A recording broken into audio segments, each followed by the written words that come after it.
Well, welcome back to NBC Action News Midday. Raising awareness for children and adults with autism. Last year, Governor Nixon signed into law legislation ensuring autism coverage through their insurance companies. The man who helped make it happen, Jason Grill, also recently voted Kansas City's Man of the Year. And from Children's Mercy, Dr. Michelle Kalo and Mary Ann Hammond. Good morning. Sorry. Man, Good morning. It's been a long, long day. I got that right. Kylo, right? Kylo. And I said Kalo, but that's okay. That's all right. All right. Anyway, so let's talk about this. Every time I hear the numbers on autism, it just seems to be amazing because I think it was several years ago, it was like 1 in 1,500. Now it's like down to 1 in 110. Right. So it's important that that the adults and the kids have some kind of support, right? Yes, support is critical for this disorder. Family support, educational support, diagnostic support, all of those. And it all comes through the legislation that Jason Grill helped to craft. We help to get the insurance coverage for the families so they can get these coverages and behavioral therapies and whatnot. Okay. And that's kind of why I wanted to bring everyone together this week, too, to educate your viewers more on these issues. Okay. And so these are two of the top-notch people in Kansas City area that deal with these issues. Okay. And in what types of ways? Well, so let me just give you a little bit of background about Children's Mercy.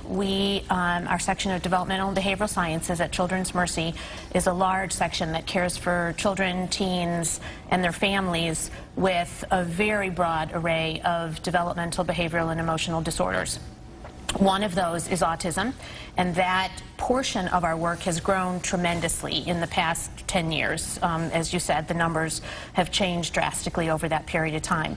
In 2007, the state of Missouri, Department of Mental Health, actually put out a request for proposal from centers throughout the state to be designated as Missouri Autism Centers of Excellence.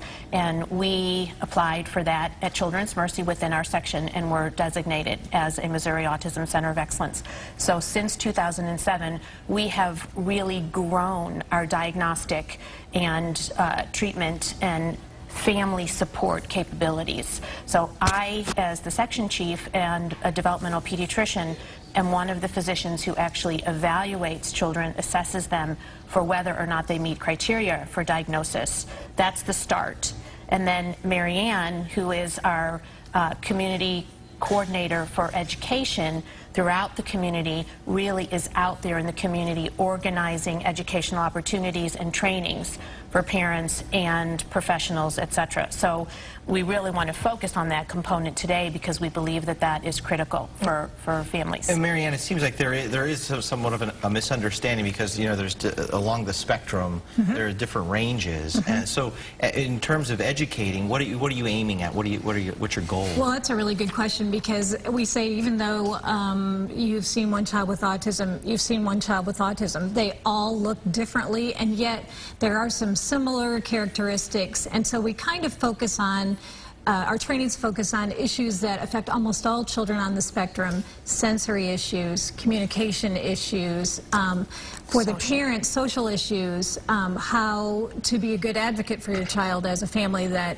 has been given this lifelong diagnosis. So we have 7 set trainings that we do and repeat on a regular basis on these different topics: communication, picture exchange communication, taking that child out into the community effectively and not having a meltdown, and how we can make that most successful.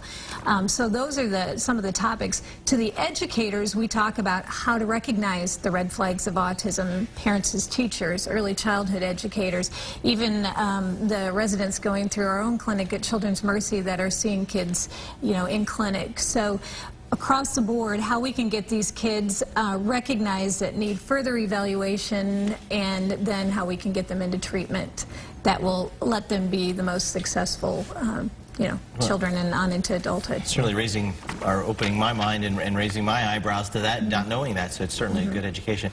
Just to lighten the mood a moment, Jason Grill brought in his trophy. Yeah, I carry one wherever I go. Yeah, exactly. But not without a character mark. Character mark, yeah.